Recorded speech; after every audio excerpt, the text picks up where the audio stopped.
could help us during this spiraling negative event.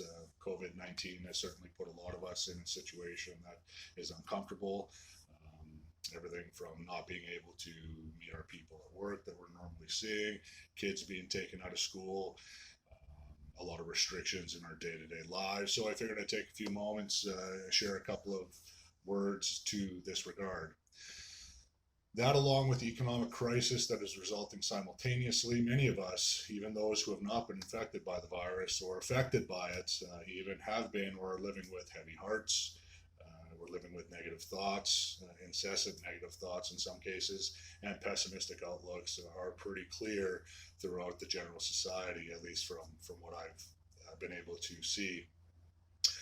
Whether you're in quarantine or in a state of lockdown in your home, all of us have had canceled summer plans, canceled trips, um, indefinite isolation imposed upon us, panic driven into us over scarce resources and hysteria, um, all being all coming from a place of fear-based information coming at us incessantly via media, whether it's via Facebook, Instagram postings, government-issued propaganda, the normal banter between people regarding the differences of opinions regarding COVID and its lethality and its mortality rates and who it's affecting, and all kinds of different opinions are coming out of this very divisive situation.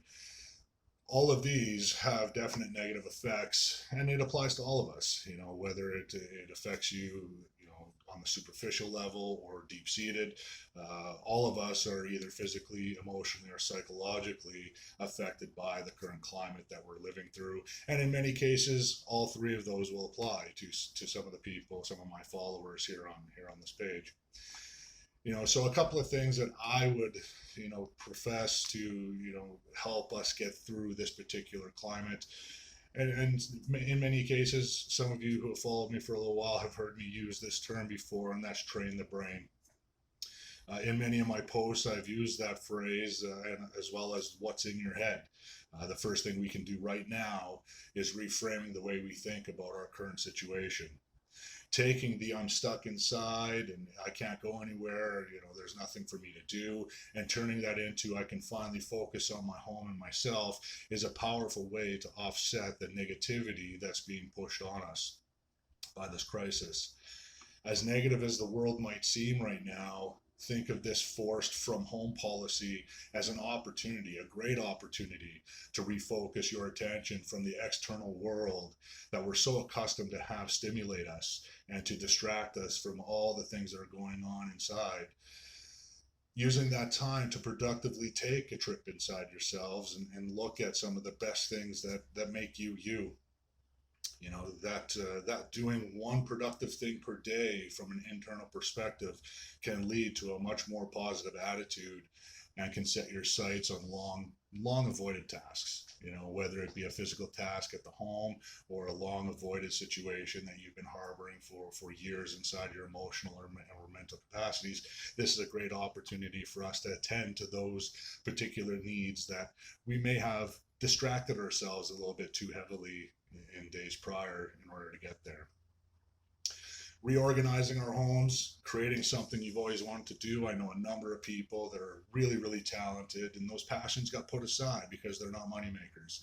Everything from playing guitar again to, getting back to painting or writing poetry, whatever your passion is, this is a great opportunity for you to reintroduce yourself to some of those passions that we put aside in order to thrive in this commodity-based society and this capitalistic perspective and lifestyle that we've adapted throughout the decades. Right, suppressing those passions is quite negative upon itself. So use this moment and this time to reignite that fire inside you towards some of the things that we've put away over the years. Staying close to your normal routine and adapting towards our new climate, right? Try and maintain some semblance of structure from the pre-quarantine or pre-lockdown days. For those individuals with children, sticking to a routine might be a little bit easier because the kids are there to kind of guide you. For those of us that aren't with our children or do not have children, it gets a little bit tricky. Yes, we can work from home. that upon itself can be tempting, and into that we fall into a more lethargic lifestyle, right? Which leads us to negative thinking. We wake up when we want, we can go to bed a little bit later.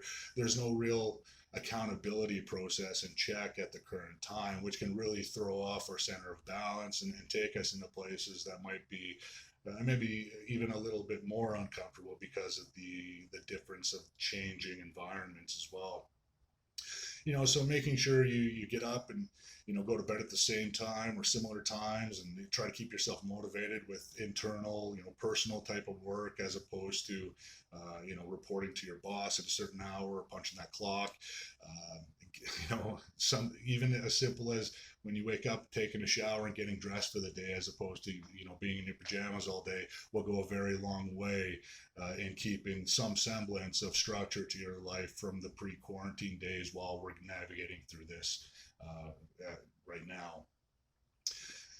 Avoiding obsessing over coronavirus chatter. The internet is blowing up when all you seem to hear about is coronavirus this and death here and destruction here and panic, panic, panic, hysteria. That, as much as it's necessary, and I'm not trying to belittle the communication, we all have the right to that knowledge.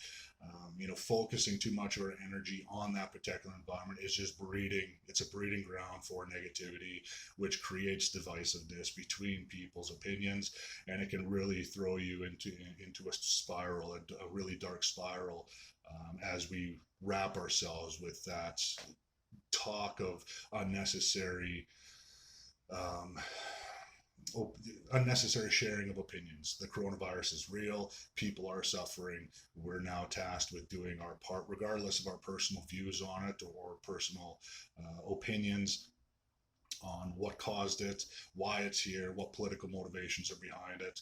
There are people, innocent people, who are suffering from this particular virus, and it's our job right now to buckle down, and do what's best for the greater good. And unfortunately, some of us, myself included in the statement, will have to set aside themselves from their active lifestyles and getting out and being that fiery go-getter that I'm so accustomed to being, in order to assist those that might not be having such a good time dealing with the securities that I've been afforded through my own immunity and for my own safety. So if we stop obsessing over that negative information and start really appreciating how we are helping with the curving, stopping the curve, and helping those peoples, and including the first responders who are on the front lines every day working, trying to keep these people safe, trying to bring them back to health. It can go a long way, but again, it all starts from training the brain. See it for what it really is. We're actually assisting people. We're not just being, put out of place or being inconvenienced for our own punishment. We're doing this to assist the people that weren't as fortunate as some of us were, with stronger immunity or lack of infection for that matter. I haven't been put in that environment to be infected, thank goodness. So I'm going to take that privilege right now that I've been afforded, and see my isolation as my sacrifice to allow the first responders to do what they need to do in order to give opportunity and hope to some lives that maybe weren't as fortunate as I. Starting a new ritual, through this time period, with the newfound time that we have, why not do something special during these days? Typical examples that I can think of: start a daily journal. Start documenting how you feel every day. Maybe 2-3 years from now, you can look back at this moment and go through the ranging emotions that we have. I just wrote a post about empath overloads, right? That pendulum swinging. A lot of us are going through mood swings on the daily, if not by the hour. All of a sudden we're getting really excited, and from excitement we get into so in some situations depression. Maybe from a surface level, not clinical, but nonetheless, a lot of us are going through ranging of emotions that we might not understand yet, but 2-3 years down the road, we might have a better idea of how that situation, or this particular situation through this pandemic is helping.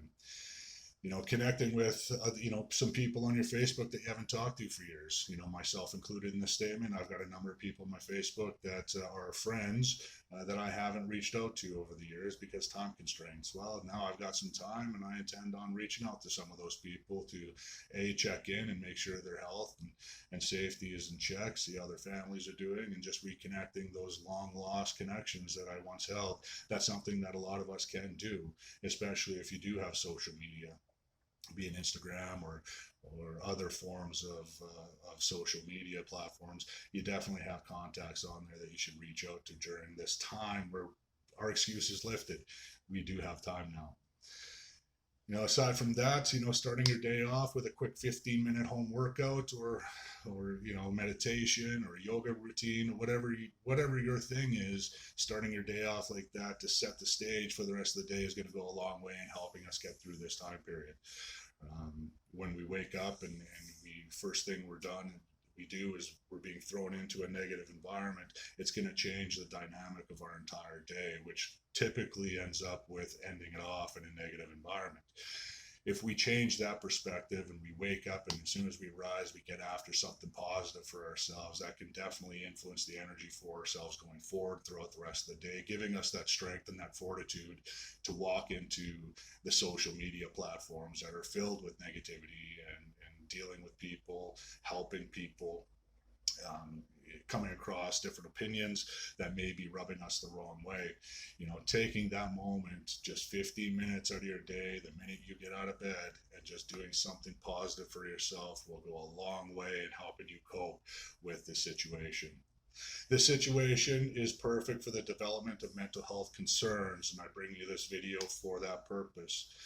So if you or anyone you are in contact with show signs that are similar to the ones I will post alongside with this video, in the comments, please start the conversation, right? Talk to somebody. If you live alone, there's things you can do to offset some of those triggers that you might be going through. Asking a friend or a relative to come stay with you through the duration of this pandemic, if that's possible in your area, is something that you can do. If you don't have any friends or families that are able to stay with you for the duration, you can connect with professional help if you need. There's a number of professionals that are capable and willing to help at this particular time, be it online or via phone or even in person in some situations. Mental health is an essential service in all recognition. Definitely if it's something that is required, I absolutely urge you to reach out and utilize that resource. If you don't know and you can't reach any friends or family members and the situation is making you feel hopeless and like no other options exist, please call your local crisis line, or here in Canada, the Suicide Prevention Hotline. The number is 1-888-456-4566. Again, that number is 1-888-456-4566. I'll leave the number in the comment section as well. They can also receive text messages. So if you're not comfortable, being on the phone, or your voice is crackly and you're just upset to the point you're emotional and you can't speak, that text message is probably the way you want to go. You can start it off by texting the word START to 45645. Again, that's text the word START to 45645. Right now, we are all asked to slow down, change pace, and adjust our lifestyles. And this, albeit an easy ask, is not an easy task. If you or anyone you know needs assistance, please start the conversation, as there are many people that know your worth in our society and are hoping for your success and will go out of their way to make sure you get that success. Stay strong, everyone. Remember, we are meant to move forward. Movement RX, feed